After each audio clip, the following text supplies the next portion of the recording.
नमस्ते,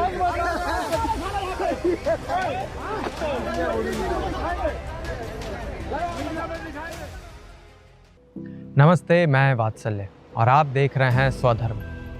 14 जनवरी 2025 का दिन, मकर संक्रांति का शुभ अवसर। प्रयागराज में भव्य एवं पवित्र कुंभ मेले का आयोजन और कुछ ऐसे दृश्य देखने को मिलते हैं हमें। वीडियो में देखा जा सकता है कि आचार्य प्रशांत जी की सभी किताबें जलाई जा रही। इनमें से अधिकांश धार्मिक किताबें हैं, जैसे कि भगवद गीता, शिवोहम, हे राम, अष्टावक्र गीता इत्यादि। लेकिन इन किताबों को क्यों जलाया गया? जलाने वाले लोग कौन हैं? इसका जवाब भी कुछ हद तक वीडियो से पाया जा सकता है। एक पोस्टर दिखाई दे रहा है जिस पर हाथ से लिखा गया है कुंभ पाखंड है और नीचे आचार्य प्रशांत का नाम लिखा है। ये पोस्टर लोगों के गुस्से का कारण बना और पूरा पुस्तकों का स्टॉल तहस नहस कर दिया गया। स्टॉल पर मौजूद स्वयं सेवियों, जिनमें अधिकतर 18-19 साल के छात्र छात्राएं थे, के साथ मारपीट की गई, अभद्रता हुई, सभी किताबें जला दी गई। लेकिन क्या मामला केवल इतना सा ही है? नहीं, ऐसा प्रतीत नहीं होता। हमने विभिन्न मंचों पर आचार्य प्रशांत जी के द्वारा कुंभ के ऊपर कहे गए उनके वक्तव्यों को जानने और समझने की कोशिश की।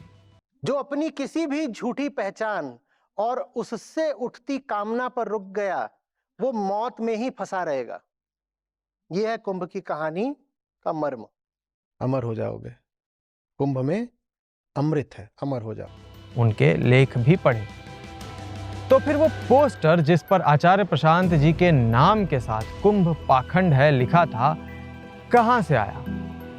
हमें तो आचार्य प्रशांत जी की किसी पुस्तक में, लेख में या वीडियो में ऐसा कोई वक्तव्य नहीं मिला।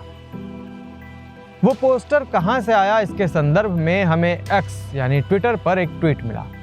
इस ट्वीट को लिखा है मोहन सिंह नाम के एक व्यक्ति ने, जो कि ट्विटर पर अपना परिचय फौज से रिटायर्ड व्यक्ति के रूप में देते हैं।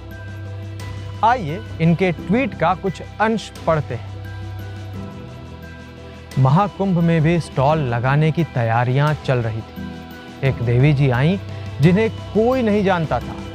बोली कि वे पोस्टर अच्छा बनाती हैं और आचार्य जी को बहुत पढ़ती हैं।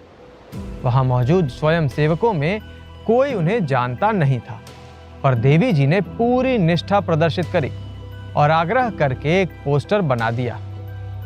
उस पर उन्होंने कुछ लिखा जिसकी शुरुआत थी, कुंभ मेला अंधविश्वास है, और नीचे आचार्य प्रशांत का नाम लिख दिया। ये पोस्टर देखकर स्वयं सेवकों ने कहा कि ऐसी तो कोई बात आचार्य जी ने आज तक कभी कही ही नहीं। कहीं कही हो या लिखी हो तो दिखा दीजिए। इतना ही नहीं, आचार्य जी ने तो इससे मिलती जुलती भी कोई बात कभी कही ही नहीं। तो देवी जी वहां से चली गई। उनका पोस्टर रिजेक्ट कर दिया गया। लगभग 20 अन्य पोस्टर थे सुंदर उक्तियों के, वे कुंभ में प्रदर्शित करने को चुने गए। अगले दिन सुबह पोस्टरों का बंडल कुंभ में स्टॉल पर पहुंचता है। स्वयं सेवा हेतु अन्य दिनों की अपेक्षा आज बहुत भीड़ है। हमारी सैकड़ों पुस्तकें मात्र 1 घंटे में वितरित हो चुकी हैं। और सबसे अधिक पुस्तकें लेने वाले कौन हैं? साधुजन। संत और साधु लोग प्रसन्नचित्त होकर हमारी पुस्तकें पढ़ भी रहे हैं, हमें आशीर्वाद दे रहे हैं और पुस्तकें ले भी जा रहे हैं। स्वस्थ, सुंदर, धार्मिक माहौल है। इसके बाद जो होता है वो किसी सनसनीखेज जासूसी उपन्यास जैसा है। एक व्यक्ति अचानक आता है, पोस्टरों के बंडल में से सीधा एक पोस्टर निकालता है और हम हैरान हो जाते हैं कि ये वही पोस्टर है जो उन देवी जी ने बनाया था और हमने रिजेक्ट कर दिया था। वो व्यक्ति उस पोस्टर को उठाता है और उसे सर के ऊपर रखकर जाकर चिल्लाते हुए सीधे जनता और साधुओं को दिखाने लगता है। हम पीछे से उससे कहते हैं कि पोस्टर वापस रख दें और कोई दूसरा पोस्टर उठा लें। हम आपस में ताज्जुब करते हैं कि ये पोस्टर यहाँ आ कैसे गया और इसे तो फाड़ देना चाहिए। ये सब 1-2 मिनट के अंदर हो जाता है इतनी देर में वो व्यक्ति उस पोस्टर को सीधे एक साधु के मुंह के सामने दिखाने लगता है। इतना ही नहीं, 2 लोग प्रकट हो जाते हैं जो इस पूरी चीज की वीडियो रिकॉर्डिंग शुरू कर देते हैं। ये सब 2 मिनट के अंदर हो रहा है और स्टॉल के ज्यादातर लोग अभी जनता से बातें करने में व्यस्त हैं।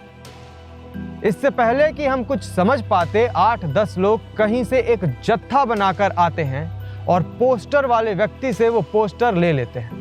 वो व्यक्ति तेजी से चलकर आगे भीड़ में गायब हो जाता है। ये 8-10 लोग चिल्लाने लगते हैं और धार्मिक नारे लगाने लगते हैं और पास से गुजर रहे नागा साधुओं को भी जाकर भड़काने लगते हैं। फिर बात बढ़ जाती है। पता नहीं भड़काने वालों ने नागा साधुओं से क्या कहा कि वे आकर स्टॉल की किताबें फेंकना शुरू कर देते हैं। तभी उन्हीं 8-10 में से कोई आता है जो एक युवा नागा बाबा के हाथ में माचिस दे देता है और फिर किताबों का दहन शुरू हो जाता है। साथ ही स्वयं सेवकों पर हमला और स्टॉल की टेबल कुर्सी की तोड़ फोड़ भी। कौन सी किताबें जलाई जाती है? भगवद गीता भाष्य, शिवोहम, अष्टावक्र गीता, दुर्गा सप्तशती, गुरबाणी, हनुमान चालीसा का वेदांतिक अर्थ, महाभारत इत्यादि। स्टॉल पर स्वयं सेवकों में लड़कियां भी थीं, महिलाएं भी थीं। दुर्व्यवहार हुआ, घूंसे और थप्पड़ तो क्या, जमीन पर गिराकर लातें मारी गई।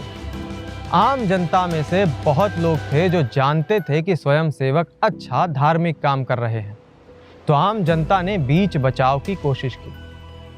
आम जनता को भी पीट दिया गया।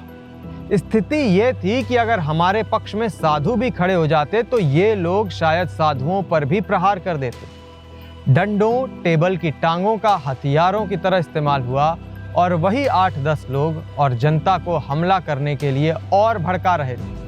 खूब चोटें खाने के बाद किसी तरह हम हटे। भारत में धार्मिक किताबों को बहुत बार जलाया गया है, पर पहले जलाने वाले विदेशी होते थे, मुसलमान होते थे।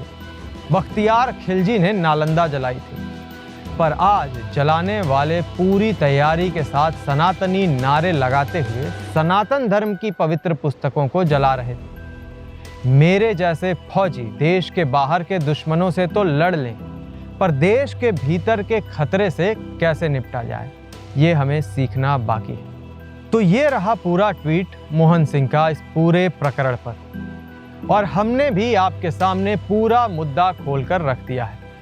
बाकी आपका अपना विवेक है, आप इस पूरे मुद्दे को किस प्रकार देखते हैं। आचार्य प्रशांत जी को लेकर, उनकी शिक्षा को लेकर आपकी क्या राय है, हमें कमेंट करके अवश्य बताएं। धन्यवाद। कुंभ मेला है ना, वो इससे बड़ी सामुदायिकता पूरे विश्व में कभी नहीं होती। इस चीज ने भारत को बहुत आगे बढ़ाया कि मिलो, बात करो, जानो, समझो, कथाएं भी रखो तो कथाएं भी ऐसी हों कि इंसान की जिंदगी में गहराई पैदा करे। कितने भिन्न भिन्न तरीकों के लोग आपस में आकर के मिलते होंगे, और मिल भी एक जगह पे नहीं रहे हैं, हर 4 साल में 4 अलग जगहों पर मिल रहे हैं। तो इसका निश्चित रूप से सामाजिक एक पक्ष है जो कि बहुत उपयोगी था। और भारत में जो एक सहिष्णुता की भावना रही है, जो वैचारिक खुलापन रहा है, जो उदारवाद रहा है, उसमें इस तरह के सम्मेलनों का, गोष्ठियों का एक बड़ा महत्व रहा है। और हम मिलते इसलिए नहीं है कि हमें दूसरे को दबा देना है, हम मिलते हैं तो हम बात करते हैं। कोई हमें ऐसा मिल जाता है जिसकी बात से हम सहमत नहीं है तो हम उसे गाली नहीं देते, हम उसे गला नहीं काटते, हम कहते हैं शास्त्रार्थ करेंगे। दूसरे की बात अगर हमें अच्छी लगी तो हम कहते हैं दूसरे की बात नहीं, हमारी ही बात है। हमें दूसरे की बात में अपनी बात दिखाई देने लग जाती है, और ये कोई कृत्रिम एक मिलन नहीं है। सच्चाई अगर है मेरी बात में और सच्चाई है अगर दूसरे की बात में, तो मुझे क्यों ना अपनी और दूसरे की बात एक सी लगे।